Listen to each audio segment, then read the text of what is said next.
आइए जानते हैं देश विदेश और खेल के बारे में सभी बड़ी खबरें और आप इस चैनल को कृपया सब्सक्राइब कर दें। नियुक्ति पत्र वितरण। झारखंड के मुख्यमंत्री हेमंत सोरेन ने आज राज्य के युवाओं को बड़ा तोहफा दिया है। राजधानी रांची में आयोजित कार्यक्रम के दौरान मुख्यमंत्री ने करीब 1900 से ज्यादा चयनित अभ्यर्थियों को नियुक्ति पत्र सौंपे। हेमंत सोरेन ने कहा कि उनकी सरकार युवाओं को रोजगार देने के लिए लगातार काम कर रही है। यह नियुक्तियां विभिन्न विभागों में की गई है, जिससे प्रशासनिक व्यवस्था भी मजबूत होगी। मुख्यमंत्री ने सभी नवनियुक्त कर्मियों को ईमानदारी और सेवा भावना के साथ काम करने की अपील की। राष्ट्रपति से मुलाकात। आज रांची में मुख्यमंत्री हेमंत सोरेन ने अपनी पत्नी कल्पना सोरेन के साथ राष्ट्रपति द्रौपदी मुर्मू से शिष्टाचार मुलाकात की। यह मुलाकात बेहद सौहार्दपूर्ण माहौल में हुई। इस दौरान राज्य से जुड़े सामाजिक, सांस्कृतिक और विकास से संबंधित विषयों पर चर्चा हुई। राजनीतिक गलियारों में इस मुलाकात को केंद्र और राज्य के बेहतर समन्वय के संकेत के रूप में देखा जा रहा है।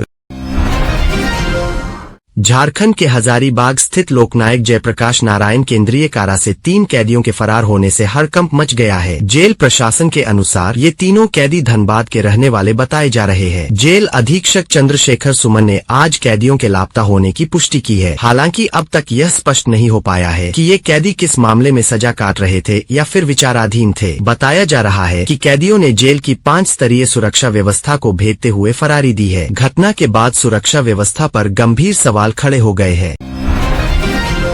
नए साल को लेकर देश भर में सुरक्षा कड़ी। नए साल के जश्न को लेकर देश भर में सुरक्षा व्यवस्था सख्त कर दी गई है। दिल्ली, मुंबई, कोलकाता, बेंगलुरु और चेन्नई जैसे बड़े शहरों में पुलिस की अतिरिक्त तैनाती की गई है। पर्यटन स्थलों, मॉल, रेलवे स्टेशन और एयरपोर्ट पर सघन जांच चल रही है। ड्रंक एंड ड्राइव के खिलाफ विशेष अभियान शुरू किया गया है। प्रशासन ने लोगों से अपील की है कि वे नियमों का पालन करें और सुरक्षित तरीके से नए साल का स्वागत करें। प्रधानमंत्री का देशवासियों के नाम संदेश। प्रधानमंत्री ने देशवासियों को नए साल की अग्रिम शुभकामनाएं दी है। उन्होंने कहा कि आने वाला वर्ष देश के लिए विकास, नवाचार और आत्मनिर्भरता का वर्ष होगा। प्रधानमंत्री ने युवाओं, किसानों और महिलाओं की भूमिका को देश की प्रगति के लिए अहम बताया। उन्होंने भरोसा जताया कि भारत आने वाले समय में वैश्विक स्तर पर अपनी मजबूत पहचान बनाएगा। सोना चांदी के दामों में बदलाव। आज सोने और चांदी की कीमतों में हल्का उतार चढ़ाव दर्ज किया गया। शादी और त्योहारों के मौसम को देखते हुए सराफा बाजार में खरीदारी बनी हुई है। विशेषज्ञों के अनुसार अंतर्राष्ट्रीय बाजार और डॉलर की चाल का असर कीमती धातुओं पर पड़ रहा है। निवेशक सोने को सुरक्षित निवेश विकल्प मान रहे हैं। Jharkhand women's livelihood mission. Palash brand से महिलाओं को सशक्त किया जा रहा है। Jharkhand state livelihood promotion society की योजना पलाश का उद्देश्य ग्रामीण महिलाओं को आर्थिक रूप से सशक्त बनाना है। इसके तहत महिलाओं को उद्यमिता, हुनर और बाजार तक पहुंच प्रदान की जा रही है। इससे शिल्प, ऑर्गेनिक उत्पाद और प्रोसेस्ड फूड जैसे उत्पादों को बाजार में बेचने का अवसर मिला है, जिससे ग्रामीण इलाकों में महिलाओं की आय बढ़ी है। इस मिशन ने हजारों महिलाओं को आत्मनिर्भर और आर्थिक रूप से सक्रिय बनाए रखा है, जो राज्य की सामाजिक और आर्थिक प्रगति में योगदान दे रहा है। झारखंड में शीतलहर का येलो अलर्ट। आईएमडी का चेतावनी। भारत मौसम विज्ञान विभाग आईएमडी ने झारखंड के 10 जिलों के लिए येलो अलर्ट जारी किया है। राज्य में तापमान में तेज गिरावट और घना कोहरा रहने की संभावना है। इससे विजिबिलिटी प्रभावित हो सकती है और सुबह शाम सड़कों पर ट्रैफिक में कठिनाई हो सकती है। प्रशासन और नागरिकों को ठंड से बचाव, सुरक्षित ड्राइविंग और स्वास्थ्य उपाय अपनाने की सलाह दी गई है। सर्दी की वजह से स्कूलों और यात्राओं पर भी प्रभाव दिख रहा है। कतरास धनबाद मुख्य मार्ग पर स्थित खेतान टावर में सोमवार रात उस समय हड़कंप मच गया जब जमनादास बिसेसरलाल ओर्नामेंट्स में अपराधियों ने बड़ी लूट की वारदात को अंजाम दिया। बदमाशों ने दुकान के गार्ड को बंधक बनाकर करीब 1 करोड़ रुपए के जेवरात लूट लिए। अपराधी लगभग 22 किलो चांदी और 300 से 400 ग्राम सोने के गहने लेकर फरार हो गए। घटना की सूचना मिलते ही धनबाद पुलिस सक्रिय हुई और महज 7 घंटे के भीतर पूरे मामले का खुलासा कर दिया। पुलिस ने अधिकांश जेवरात बरामद करते हुए 4 आरोपियों को गिरफ्तार कर लिया है। फिलहाल आगे की जांच जारी है। भारतीय जनता पार्टी के वरिष्ठ नेता और झारखंड के पूर्व मुख्यमंत्री रघुवर दास ने राज्य सरकार से पेसा अधिनियम के नियमों को जल्द सार्वजनिक करने की मांग की है। उन्होंने कहा कि मंत्रिमंडल द्वारा हाल ही में स्वीकृत पेसा नियम अब तक सार्वजनिक नहीं किए गए हैं, जिससे कई सवाल खड़े हो रहे हैं। रघुवर दास ने आशंका जताई कि सरकार ने पेसा अधिनियम 1996 के कई मूल और महत्वपूर्ण प्रावधानों की अनदेखी की हो सकती है। उन्होंने जोर देकर कहा कि अनुसूचित क्षेत्रों में पंचायतों के अधिकारों से कोई समझौता नहीं होना चाहिए और पारदर्शिता बेहद जरूरी है।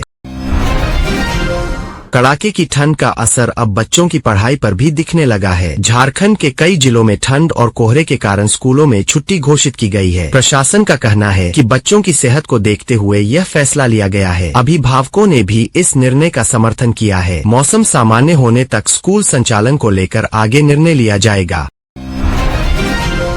झारखंड के धनबाद जिले के गोविंदपुर थाना क्षेत्र में आज सुबह एक दर्दनाक सड़क हादसा हो गया। बताया जा रहा है कि तेज रफ्तार में चल रही एक गाड़ी अनियंत्रित होकर दूसरी वाहन से टकरा गई, जिससे कई लोग गंभीर रूप से घायल हो गए। हादसे के बाद मौके पर अफरा-तफरी मच गई। स्थानीय लोगों की मदद से घायलों को तुरंत धनबाद के नजदीकी अस्पताल में भर्ती कराया गया। सूचना मिलते ही पुलिस मौके पर पहुंची और राहत एवं बचाव कार्य शुरू किया। प्रारंभिक जाँच में तेज रफ्तार और लापरवाही को हादसे की मुख्य वजह माना जा रहा है। पुलिस मामले की जांच में जुटी है।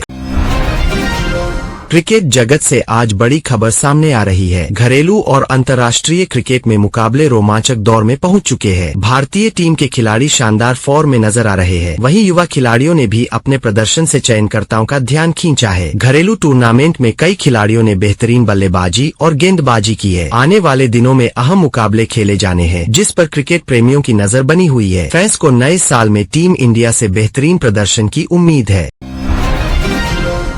पश्चिम बंगाल की मुख्यमंत्री और तृणमूल कांग्रेस की प्रमुख ममता बनर्जी ने केंद्रीय गृह मंत्री अमित शाह पर तीखा हमला बोला है। ममता बनर्जी ने सवाल उठाया कि अगर बंगाल में आतंकी नेटवर्क सक्रिय है तो फिर जम्मू कश्मीर के पहलगाम में हुआ आतंकी हमला कैसे हुआ। उन्होंने केंद्र सरकार के उस दावे पर भी निशाना साधा जिसमें कहा जाता है कि देश में आतंकवाद पर काबू पा लिया गया है। ममता ने यहाँ तक कह दिया कि क्या पहलगाम हमला केंद्र की ओर से करवाया गया था। दरअसल यह बयान अमित शाह के उस आरोप के जवाब में आया है जिसमें उन्होंने चुनावी राज्य पश्चिम बंगाल में आतंकी नेटवर्क के सक्रिय होने की बात कही थी। बयानबाजी ने सियासी माहौल को और गर्मा दिया है।